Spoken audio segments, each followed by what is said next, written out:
Hello friends, আমি কিসমত। তোমরা দেখছো কিসমত ওয়াইট ইউটিউব চ্যানেল। তো আজকে তোমাদের যে 26 তারিখ, তো কালকে তোমাদের কিন্তু সিট ম্যাট্রিক্সটি পাবলিশ করে দেওয়া হয়েছে। তো এখন অবধি যে সমস্ত স্টুডেন্ট তোমরা পৌঁছতে পারোনি বা তাহলে তোমরা কিন্তু কালকে যাবে।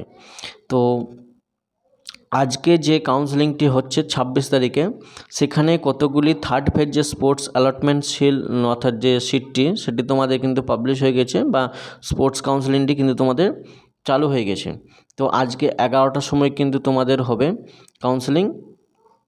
তো সেক্ষেত্রে যে সমস্ত স্টুডেন্ট আজকে যাওনি বা তোমরা নোটিশ পাবলিশ হয়নি, সেক্ষেত্রে তোমরা এখনও যেতে পারোনি, সেক্ষেত্রে তোমরা কি করবে না, 27 তারিখ অর্থাৎ কালকে কিন্তু তোমরা অবশ্যই যাবে।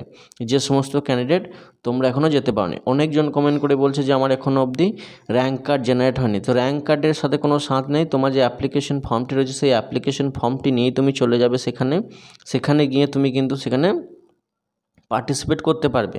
তো এখানে র্যাঙ্ক কার্ড কি যে জরুরি সেটা কিন্তু নয়, তোমাদের কিন্তু অ্যাডমিশন অর্থাৎ ফর্ম ফিল আপ করার পর তোমাদের কিন্তু এখানে ডাইরেক্ট কিন্তু 26-27 তারিখে কিন্তু চলে যাবে। তো 26-27 তারিখে তোমাদের এইটাই কিন্তু লাস্ট কাউন্সেলিং হবে। যদি কোনো সিট বেঁচে থাকে অর্থাৎ যদি খালি থাকে, সেক্ষেত্রে কিন্তু তোমাদের পুনরায় আর একটা অর্থাৎ কাউন্সেলিং কন্ডাক্ট করা হবে। সেক্ষেত্রে আমি সাজেস্ট করব তোমরা কালকের মধ্যেই কিন্তু চলে যাবে, কারণ 26 তারিখে আজ অনেকগুলি সিট আছে খালি। সেক্ষেত্রে আমি আজকে তোমাদেরকে দেখাচ্ছি যে কতগুলি সিট এখনও অবধি খালি রয়েছে এবং কোন কোন কলেজে। তো সেক্ষেত্রে তোমরা কি করবে, যারা নতুন অ্যাডমিশন নেবে বা নতুন ফর্ম ফিল আপ করেছো 22 তারিখে, সেই সমস্ত স্টুডেন্টও কিন্তু যেতে পারবে। এবং যারা পুরনো অ্যাপ্লাই করেছো প্রথম থেকে, সেই সমস্ত স্টুডেন্টও কিন্তু এখানে যেতে পারবে। তো সেই সমস্ত স্টুডেন্টরা সেক্ষেত্রে তোমরা কিন্তু দেখে নেবে স্টেপ বাই স্টেপ। এবং তোমাদের কি কি করতে হবে আমি বলেছিলাম প্রথমেই, সেই নোটিশটি তোমাদেরকে আরেকবার আমি দেখাচ্ছি। তো সেক্ষেত্রে তোমাদের যে সমস্ত candidate all successful verify eligible candidate কিন্তু এখানে পার্টিসিপেট করতে পারে। যে কোনো র্যাঙ্কের ছাত্রছাত্রী কিন্তু এখানে পার্টিসিপেট করতে পারে এই স্পোর্টস কাউন্সেলিং বা মপ আপ কাউন্সেলিংয়ে।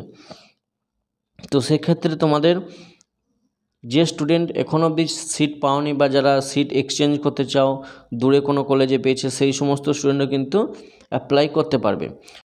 একটা কথা কিন্তু তোমাদেরকে আমি বলেছিলাম যে 26 তারিখে যদি কেউ সিট চান্স পেয়ে থাকো অর্থাৎ সিট পেয়ে থাকো, সেক্ষেত্রে কিন্তু তোমাকে আজকে 7:30টার মধ্যে, সন্ধ্যে 7:30টার মধ্যে কিন্তু তোমাদেরকে পুরো ফিস পেমেন্ট করতে হবে 410 টাকার মতো।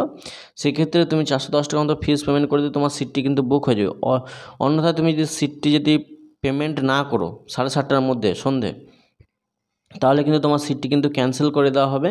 সেক্ষেত্রে 27 তারিখে কিন্তু সেই যে কাউন্সেলিংয়ে তোমার যে সিটটি সেটি কিন্তু পুনরায় কিন্তু খালি হয়ে যাবে।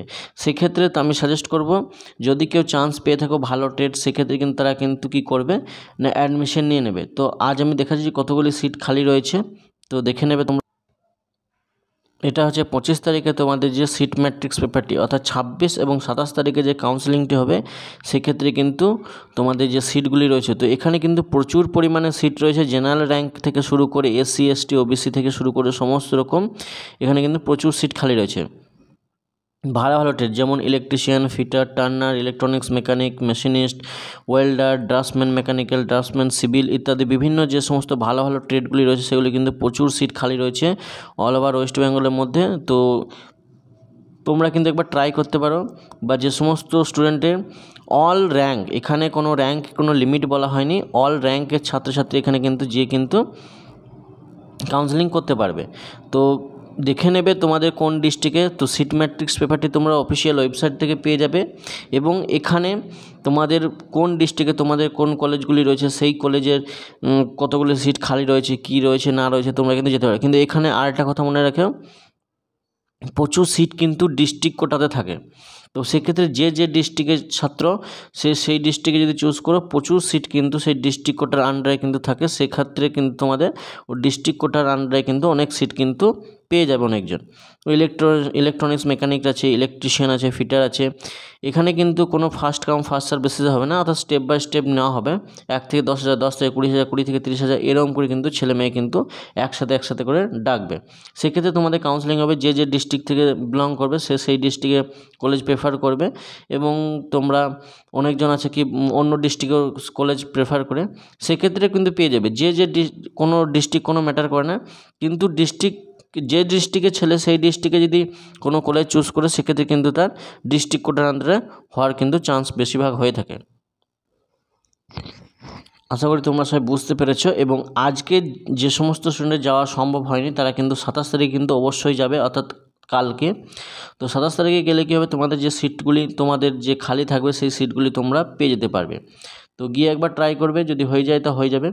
তো আজকে এই পর্যন্তই। ভিডিওটি যদি ভালো লাগে থাকে, আমাদের চ্যানেলে নতুন দর্শক হয়ে থাকলে চ্যানেলটিকে অবশ্যই সাবস্ক্রাইব করে দেবে এবং পাশে থাকা বেল আইকনটি প্রেস করে অল নোটিফিকেশনটি অন করে দেবে।